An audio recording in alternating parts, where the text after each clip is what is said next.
பாவலர் எரிசின கொற்றவன் அவர்களின் கவிதை வடிவில் காமத்துப்பால். இன்பம் இன்பமென்று இயம்புகின்ற அறிவிலிகாள், அதை இன்பமுலாம் பூசப்பட்ட துன்பமென்றே கூறிடுங்கள். மலைமலையாய் பொருள்தனையே குவிப்பதுதான் இன்பமென்றால், தேடி வைத்த தேட்டையெல்லாம் தீத்திரத்தார் திருடிவிட்டால், திரும்பி கிடைக்காதபடி தீக்கிரையாய் ஆகிவிட்டால், இன்பமது ஆகிடுமா எம்பிடத்தான் என்றிடுமா? உயர்ந்த வகை உணவுகளை உண்பதுதான் இன்பமென்றால், உணவே விஷமாக மாறி ஒவ்வாமையை தந்துவிட்டால், உண்ண முடியாதபடி உடலில் பிணி வந்துவிட்டால், இன்பமது ஆகிடுமா எம்பிடத்தான் என்றிடுமா? கள்தான் இன்பமெனில் வாழ்வு கல்லறையாய் மாறிவிடும். சொல்தான் இன்பமெனில் 4 கெட்ட சொல்லும் வந்துவிடும். உறக்கம்தான் இன்பமென்று உழைக்காமல் படுத்திருந்தால், சமையல் செய்து எடுத்துனக்கு சாமி வந்தா ஊட்டிவிடும். பாடல் இன்பமென்றால் அது பசி எடுத்தால் பறந்துவிடும். ஆடல் இன்பமென்றால் அது அலுப்பு வந்தால் விழுந்துவிடும். மழலை மொழி இன்பமென்றால் வயது கூடிவிட்டால் அது மாறிவிடும். மரநிழலை நீர் இன்பமென்றால் மரம் வெட்டிவிட்டால் நிழல் எங்கு விழும்? உணவில் இன்பமில்லை, உறைவிடத்தால் இன்பமில்லை.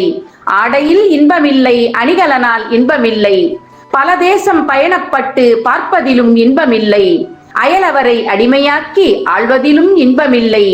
இன்பம் இன்பமென்று இயம்புகின்ற அறிவிலிகாள், இன்பமென்றால் என்னவென்று இயம்புகின்றேன் கேட்டிடுங்கள். பார்க்கடலில் பாம்பனை மேல் பள்ளி கொண்ட பரந்தாமன், பார்ப்புகழும் முருகனுக்கு பாசமுள்ள முறைமாமன். அண்டத்தை காத்திடவே அவதாரம் 10 எடுத்தான். அவன் இருக்கும் உலகென்றாலும் அதில் எனக்கு இன்பமில்லை. கலாபத் தூரிகையில் கண்ணெழுதும் பொன்னழகி, நிலாவை தோற்கடிக்கும் நித்திலம் போல் பல்லழகி. மூங்கில் கொடி போன்ற அவள் முல்லை மலர் திருத்தோளில் தலை சாய்த்து உறங்குவதே தரணியிலே இன்பமென்பேன்.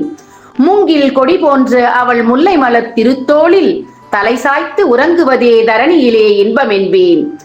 திருக்குறள். பால் காமத்துப்பால். இயல் களவியல். அதிகாரம் 111. புணர்ச்சி மகிழ்தல்.